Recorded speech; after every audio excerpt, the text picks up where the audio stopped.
Benoît Soyer, bonsoir. Tu viens de Bonsoir Willy. terminer le papier à paraître donc dans l'Est éclair, qu'on découvre maintenant justement. Dans l'Aube, Marine Le Pen fait sauter le barrage républicain. Ça veut dire que autant elle a perdu au niveau national, autant si elle devait uniquement se focaliser sur les suffrages au bois, elle serait présidente ce soir, c'est ça? C'est ça. L'Aube est à contre-courant complètement du niveau national. Marine Le Pen l'emporte dans le département avec 51,68% des voix. Alors c'est, on peut dire assez peu, mais c'est quand même complètement inédit. Jamais un candidat du Front National, évidemment, mais encore moins du Rassemblement National, avait réussi à emporter le suffrage de la majorité des électeurs dans le département. En 2017, Emmanuel Macron l'avait assez largement emporté quand même. Là, on voit que c'est pas du tout le cas et c'est quelque chose qui est vraiment, vraiment historique. On l'avait dit à la suite du premier tour qu'elle n'avait jamais été en position aussi favorable pour l'emporter au second tour. Et ça y est, c'est fait, le barrage républicain, comme on le dit traditionnellement, a sauté. J'en profite pour montrer également la une de l'Est éclair qui, bon, ben, évidemment, officialise la réélection d'Emmanuel Macron. Emmanuel Macron qui résiste malgré tout en ville. C'est ce qu'on observe également dans le département de l'Aube.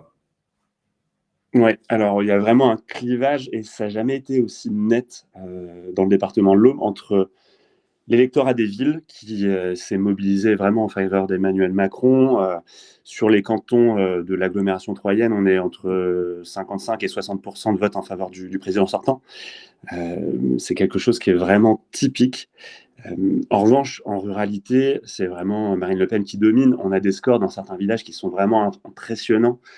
J'avais noté Blinicourt 85%, Béthignicourt 91%, Courcelles-sur-Voire, elle fait 95%. Alors, le nombre d'électeurs est assez faible, mais c'est quand même assez symbolique. Et on voit aussi que pardon, dans les chefs-lieux de canton comme Bar-sur-Seine, Bar-sur-Aube, Romilly-sur-Seine, Nogent-sur-Seine, Aix-Villenoord-Palisse, Mussy, Saint-Lié, toutes ces villes, ces chefs-lieux de canton, ces communes un petit peu importantes dans la ruralité auboise, elles ont toutes basculé chez Marine Le Pen, alors qu'il y a 5 ans, elles avaient toutes voté en faveur d'Emmanuel Macron. Et ça, c'est vraiment marquant. Et je pense que c'est dans ces communes que Marine Le Pen a réussi à faire la différence pour justement contrer l'électorat plus urbain, qui est plus important, mais qui cette fois n'a pas suffi à réussir à faire barrage à la victoire de Marine Le Pen dans le département. Mais est-ce que tout ça, il n'y a pas aussi un report des voix de Jean-Luc Mélenchon irrémédiablement à un moment donné? Alors oui, il y avait une commune qui était particulièrement à surveiller, c'était La Chapelle-Saint-Luc. C'était la seule commune, la seule commune importante. Il y avait une autre petite commune au ouest qui s'appelle Lirac qui avait placé Jean-Luc Mélenchon en tête. Mais à La Chapelle-Saint-Luc, Jean-Luc Mélenchon était arrivé avec 31%. On voit ce soir que les électeurs se sont quand même majoritairement rabattus sur Emmanuel Macron. Il fait presque, alors je l'avais noté, voilà, entre le premier et le deuxième, il passe de 963 voix à 2198. C'est quasiment plus 130%. Mais ça ne suffit pas parce qu'il y a quand même pas mal d'électeurs de gauche qui ont choisi de s'abstenir ou de voter blanc.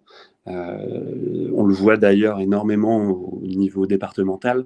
L'abstention reste dans les proportions similaires avec le premier tour, mais on voit que le nombre de bulletins blancs explose, on est à plus de 130%, et idem pour les bulletins nuls, c'est la même tendance.